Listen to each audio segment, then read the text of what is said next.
একটা কথা চিন্তা করো রে বাবা, বাবার যদি 5 বিঘা মাটি থেকে গেছে আমার নামে লিখে দিয়েছে। বাবার 2 বিঘা মাটি ছিল, বাবা কোনো বন্ধু বান্ধবের নামে লিখে দিলেন না।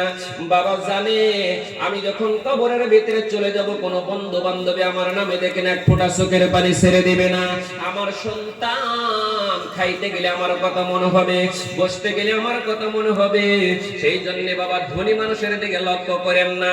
আল্লাহর নবী তো বলে দিয়েছে ধনী মানুষগুলোকে আল্লাহ তাআলা কলবটা পর্যন্ত বন্ধ করে দেয়।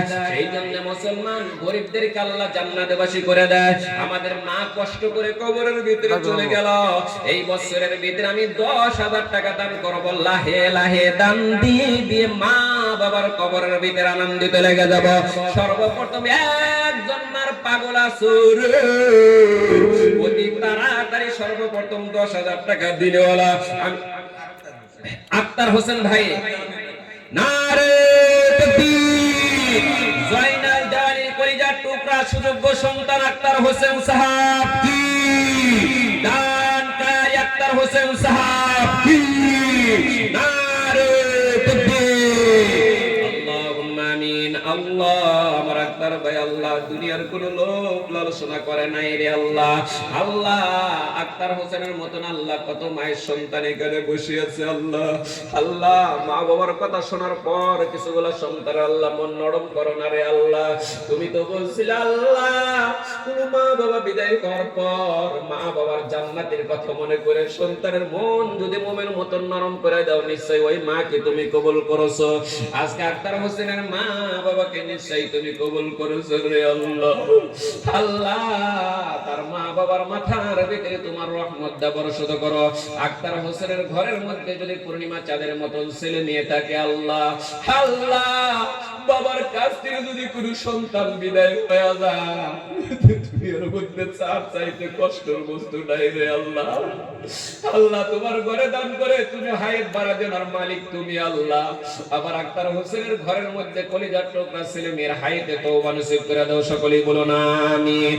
লা ইলাহা ইলাহা।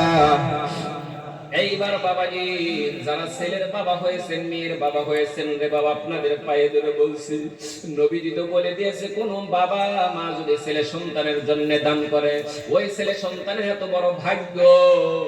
ও বাবা কোন ডাক্তারের ক্ষমতা নাই, কোন কবিরাজের ক্ষমতা নাই যে আপনার ছেলের হায়াত বাড়ানোর মতন ক্যাপাসিটি রয়েছে।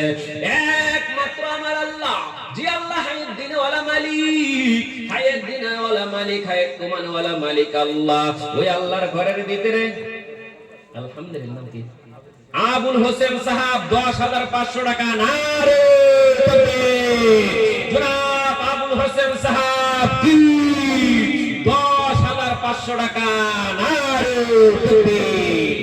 আল্লাহ আমার আবুল ভাই একটা রাত আজকে তো ইনশাআল্লাহ পবিত্র রাত ইনশাআল্লাহ প্রত্যেক দিনে বলে বারবার হাত তুললে কি খারাপ পাবেন কি? একটা রাত আমরা কুরবানি দেই নাকি ইনশাআল্লাহ আল্লাহর কাছে আমরা চলে দেব। আল্লাহুম্মা আমিন। আল্লাহ আমার আবুল হোসেন ভাই আল্লাহ দুনিয়ার মধ্যে আল্লাহ মা বাবার প্রেমিক একজন বান্দারে আল্লাহ, আল্লাহ মা বাবার কথা মনে হয়ে সহ্য করতে পারে নাই আল্লাহ 10,000 টাকা তোমার ঘরের মধ্যে দান করেছে আল্লাহ। এই টাকা দিয়ে আল্লাহ তার ছেলে সন্তানদেরকে কত সুন্দর সুন্দর খাওয়ানি পারত আল্লাহ। আবুল হোসেন ভাই দুনিয়ার মধ্যে টাকা দিয়া বাড়ির ভিতরে পরিয়ালের ভিতরে আনন্দিত চালাইতে পারত আল্লাহ। কোন দিকে লক্ষ্য নাই, শুধুমাত্র তোমার ঘরের মধ্যে আল্লাহ 10,000 টাকা দান করেছে আমার আবুল ভাইকে তুমি কবুল করো। আবুল হোসেনের ঘরের মধ্যে যদি পূর্ণিমা চাঁদের মতন সন্তান থাকে আল্লাহ সন্তানের দিকে তাকাও আল্লাহ। দুনিয়ার মধ্যে একজন বাবা সম্মুখে যদি কাপড়ের লাশ সন্তানের দেখা যায় বাবা সহ্য করতে পারে না, কত বাবা দেখা যায় আল্লাহ। আবুল হোসেনের ছেলে মেয়ে ভাই বোনের তুমি হায়াত বাড়ায় দাও, তার বাবা নাই, তার বাবা নাই রে আল্লাহ। আল্লাহ বাপ যারের কবরে তুমি জান্নাতের তোষকের ব্যবস্থা করে দাও, সকলেই বলো না আমিন। লা ইলাহা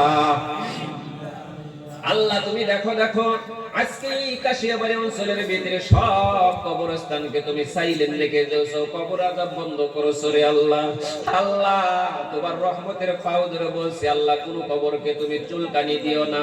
কারো ছেলে বসে আছে, কারো নাতি বসে আছে, কারো বিবি বসে আছে রে আল্লাহ, সব কবরবাসীকে তুমি আনন্দিত না করে এখান থেকে চলে যাইতে দিও না রে আল্লাহ। তারা তো ইতিম